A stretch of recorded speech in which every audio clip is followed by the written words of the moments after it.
ناظرین، آپ دیکھ رہے ہیں T M News T V. پیش خدمت ہے پروگرام شب و روز ڈاکٹر کے ایس بٹالوی کے ساتھ۔ ہوتا ہے شب و روز تماشا میرے آگے، کرتے ہیں شب و روز میں شب و روز کی باتیں۔ انسداد دہشت گردی عدالت نے 9 مئی مقدمات میں ضمانت کے بعد ٹرائل میں پیش نہ ہونے والے 18 ملزمان کی ضمانتیں اور گارنٹی دینے والوں کے خلاف کارروائی شروع کر دی۔ ایڈمن جج مظفر علی گل نے ضامن بننے والوں کو طلبی نوٹس جاری کر دیے۔ عدالت نے کہا اگر ملزمان پیش نہ ہوں تو عدالت ضامن کی گرفتاری کا حکم بھی دے سکتی ہے۔ ناظرین، عدالت نے ہماری نظر میں پہلی بار ایک بہت اچھا حکم نامہ جاری کیا ہے، کیونکہ ضمانت کے بعد اگر ملزمان پیش نہ ہوں تو ضمانت دینے والوں کو گرفتار کیا جائے اور ان کی ضمانتیں ضبط کی جائیں، ضمانت کی رقم ضبط کی جائے۔ یہ عدالت کا بہت اچھا، بھرپور اور مضبوط ترین فیصلہ ہے، اور اس حکم کے تحت عدالت نے نوٹس میں کہا کہ ملزمان ضمانت کروانے کے بعد پیش نہیں ہو رہے، کیوں نہ آپ کے ضمانتی مچل کی رقم بھگے سرکار ضبط کر لی جائے۔ ویری گڈ، بہت اچھا۔ واضح رہے، گزشتہ روز راولپنڈی کی انسداد دہشت گردی عدالت نے 9 مئی GHQ حملہ کیس میں PTI رہنماؤں شیریں مزاری، میجر ریٹائرڈ طاہر صادق سمیت 9 ملزمان پر فرد جرم عائد کی۔ فرد جرم میں بغاوت، دہشت گردی، اقدام قتل، جلاؤ، گھراؤ اور سازش کے الزامات ہیں، جبکہ شاہ محمود قریشی پر عائد فرد جرم عائد کرنے کی کارروائی مؤخر کر دی گئی تھی۔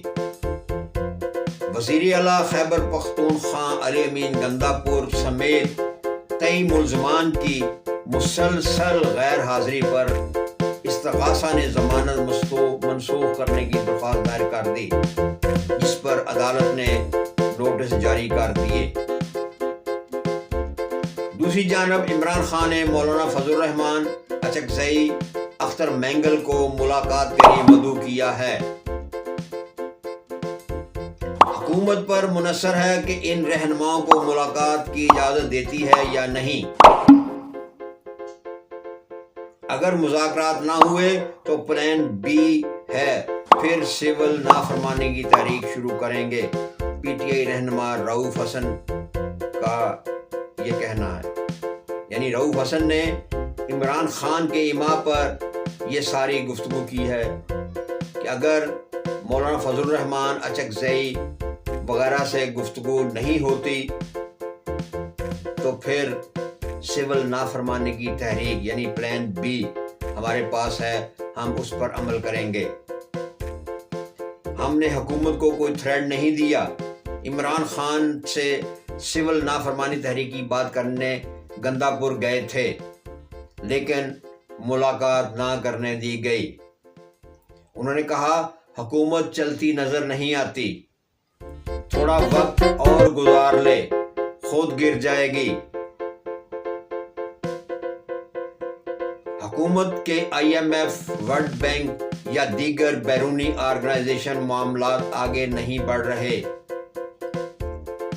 پاکستانی تاریخ میں پہلی بار ورلڈ بینک نے $500 ملین کا قرض نہیں دیا، یعنی یہ بھی انہوں نے حکومت پر ایک الزام عائد کیا ہے کہ $500 ملین کی امداد ورلڈ بینک نے روک لی ہے، اور یہ سب کچھ ڈسکریڈیبلٹی کی وجہ سے ہے۔ ایسی مثال کوئی نہیں ملتی۔ بات تو ٹھیک ہے، لیکن اس کے پیچھے بھی کوئی معاملات ہیں۔ سیاسی عدم استحکام کی وجہ سے عالمی ادارے پیچھے ہٹ رہے ہیں، موصوف نے یہ خود ہی کہہ دیا، کیونکہ جب بھی کوئی ایسا معاملہ ہوتا ہے تو PTI یعنی انتشار تحریک، انتشار پھیلانے کے لیے ملک میں ہنگامہ آرائی، احتجاج، جلوس، جلسے، توڑ پھوڑ و دیگر انتشاری پروگرام شروع کر دیتی ہے، جس سے غیر ممالک میں پاکستان کا تاثر کوئی اتنا اچھا نہیں جا رہا۔ سیاسی عدم استحکام تو جانا ہی جانا ہے، اور جہاں سیاسی عدم استحکام ہوگا وہاں غیر ملکی لوگ کب سرمایہ کاری کرتے ہیں؟ غیر ملکی سرمایہ کار سب سے پہلے اپنے سرمایہ کا تحفظ چاہتے ہیں۔ انہیں یقین دہانی کروانا پڑتی ہے کہ آپ اور آپ کا سرمایہ محفوظ ہے، مگر افسوس کہ ہمارا یہ انتشاری تحریک کا ٹولہ جو ہے یہ ملک کو برباد کرنے پر تلا ہوا ہے۔ ہم عدلیہ سے گزارش کرتے ہیں کہ اس انتشاری ٹولے کو سخت سے سخت سزا دی جائے، اس کو عبرت کا نشان بنا دیں۔ یہ ملک کو توڑنے، ملک کو برباد کرنے، ڈبونے کی طرف جانا چاہتا ہے، اور اس نے جب اقتدار میں یہ آیا تھا تو کتنا عرصہ یہ کنٹینر پر بیٹھا ملک کو برباد کرنے کے پلان کرتا رہا۔ جب بھی غیر ملکی مبصرین، غیر ملکی حکمران، غیر ملکی سرمایہ کار پاکستان میں آتے ہیں تو یہ انتشاری ٹولہ فوراً کوئی نہ کوئی جلسے، جلوس، ہنگامہ آرائی شروع کر دیتا ہے، جس سے کیا اچھا تاثر جاتا ہے؟ قطعی نہیں۔ غیر ممالک میں پاکستان کا تاثر غیر محفوظ جا رہا ہے، غلط تاثر جا رہا ہے۔ ادارے خود بخود پیچھے ہو رہے ہیں، یہ بھی موصوف نے فرمایا، لیکن موصوف نے یہ نہیں کہا کہ ہم یہ اب نہیں کریں گے، لیکن انہوں نے ساتھ ہی یہ پھر تھریڈ دے دیا، اور ساتھ میں کہتے ہیں کہ ہم نے کوئی تھریڈ نہیں دیا۔ یہ تھریڈ نہیں تو اور کیا ہے کہ اگر مذاکرات نہ ہوئے تو پلان بی میں تحریک سول نافرمانی ہے، اور ہم تحریک سول نافرمانی شروع کریں گے، اور ساتھ ساتھ ہم غیر ملکی پاکستانیوں یعنی اوورسیز پاکستانیوں کو کہیں گے کہ وہ ترسیل زر کو روک دیں، کم کر دیں۔ اگر ترسیل زر نہیں ہوگا تو حکومت چلانا مشکل ہو جائے گی۔ یہ ملک سے وفاداری ہے یا ملک سے بغاوت اور غداری؟ یہ انتشاری ٹولہ ملک کا وفادار نہ تھا اور نہ ہے، یہ کسی غیر ملکی ایجنڈے پر گامزن ہے، اور اس کا مقصد صرف ملک کو توڑنا، انتشار پھیلانا، معیشت اور سیاست کو تباہ و برباد کرنا ہے، اور یہ اپنے مشن میں ذرہ بذرہ آگے بڑھ رہا ہے۔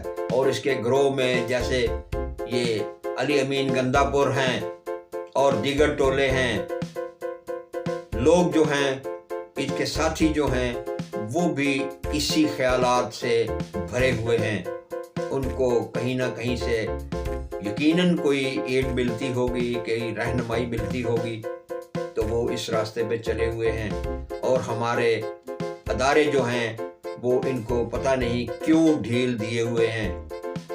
یہ بغاوت کے نعرے لگانے والے، یہ بغاوت کی گفتگو کرنے والے کیسے محفوظ ہیں یہاں؟ ان پہ قانون کیوں نہیں اپنا ہاتھ ڈالتا؟ پی ٹی آئی رہنما رؤوف حسن نے اب یہ جو بات کہی ہے کہ ہم اوورسیز پاکستانیوں سے کہیں گے وہ ترسیل زر کم کر دیں، اس کا مطلب کیا یہ حب الوطنی ہے؟ قطعی نہیں، یہ ملک دشمنی ہے، یہ ملک سے غداری ہے، اور ان لوگوں کو ملک دشمنی اور ملک غداری کی سزا ملنا چاہیے، کیونکہ جب بھی یہاں کوئی غیر ملکی آئے ہیں جنہوں نے پاکستان میں سرمایہ کاری کرنی ہوتی ہے، سعودی عرب کے یا چائنا کے یا دیگر ممالک کے سربراہان آتے ہیں تو موصوف اسی تاریخ کو جب وہ ملک میں انٹر ہوتے ہیں اسی تاریخ کو کوئی نہ کوئی ہلا گلا شروع کر دیتا ہے۔ یہ ملک سے غداری ہے، وفاداری نہیں۔ اس کی مثال تو بس ایسے ہی ہے کہ اپنے گھر کو توڑنے کے لیے خود ہی پتھر پھینکنے شروع کر دو اور گھر ٹوٹنا شروع ہو جائے، اور الزام لگا دو کہ ہمسایوں نے ہمارے گھر میں پتھر پھینکے۔ موصوف اسی پر عمل پیرا ہے۔ دیکھتے رہیں T M News T V. آئندہ پروگرام تک اجازت، اللہ نگہبان۔